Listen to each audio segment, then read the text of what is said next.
Her name was Ellie. That famous Heather with two mommies, she had nothing on this girl.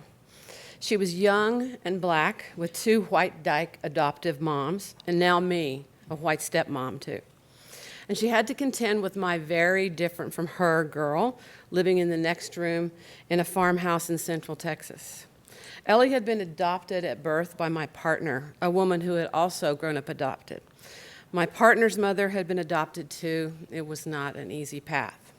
I brought my own mother issues into the mix, yet my partner and I dreamed of harmony and unity and healing as we stepped forward into a life together. We were dedicated to repairing our pasts and to creating a future where everyone knew they were cherished. We had a few good years before we lost our way. The sweetness of coming together was soon replaced by the difficulty of sharing enough to feel connected without stepping across boundaries that we weren't even sure we'd set. Hostility displaced harmony. All of us were in it, but the one who raged was Ellie. On the dreaded days when Ellie's terror ruled the house, we could feel the pain from decades of being separated from first families, from familiar skin, from your mother's voice. These losses became ghostly entities whose invisible bodies throbbed and thrashed through the piers and the beams of the tired old house, stomping down the caliche driveway, hurling rocks from the barn. We learned to go straight to Zen, to get and stay extraordinarily still and quiet when Ellie raged because it calmed her and us. Her usually sweet voice would take on this shrill and empty sound. Curses and things would hit the walls. Threats were shouted, and when we weren't looking, she would steal from us.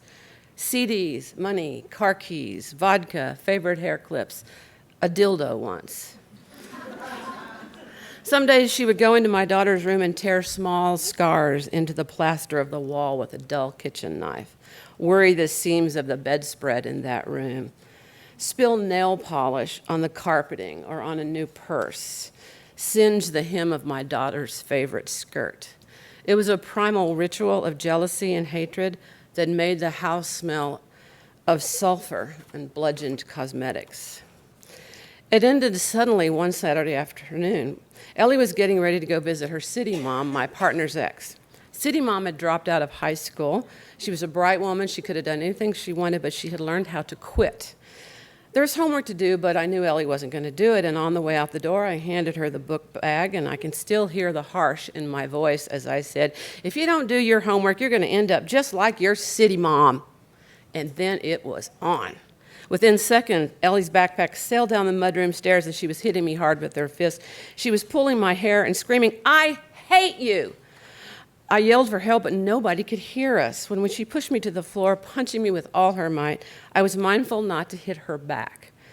I had seen her turn her story around to suit her own purposes. I concentrated on defense and hoped for an opportunity for 9/11.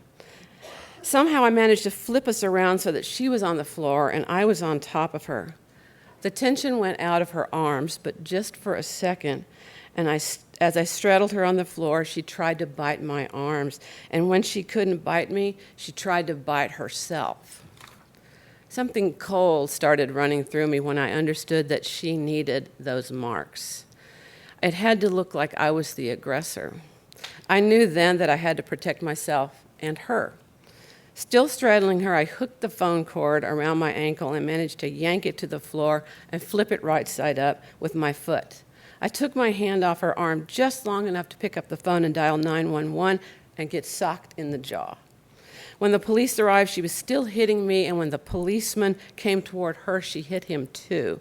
And after the female deputy took photos of all my bruises, Ellie left in a squad car, and she never came back to live at the farm again. After the fall, there was the juvenile detention system, the inpatient mental health programs, the rounds of medications, family therapy. It's been more than a decade since that day. We split into two families, different cities, different houses. We've made our peace, but it cost us. I wish I had understood interracial adoption, or just how hard it is to have lesbian parents. I wish I could have understood about split allegiances from my first failed family. I wish I had done the hard work of building family instead of pretending that we were already there. But mostly important, I wish I could have seen the child in Ellie. I've had to learn to forgive myself for not recognizing the quivering, fragile, mushy center of a child who was making my life a nightmare. Forgive myself for meting out the same scorching disapproval I got from my mom to a kid who didn't have the strength to bear it. She should never have had to sit on my chest and pummel me with her fist to make me see the truth. This is my Mother's Day prayer. May we be blessed with compassion about our shortcomings and with the strength to keep trying. May we find the wisdom to do the right thing and do it in time to make a difference. May we bend when we are feeling hard and straight, breathing out love in the midst of confusion. And may we discover over and over again the means and the mechanisms for lifting our children up in the moments when what we want most is to walk away.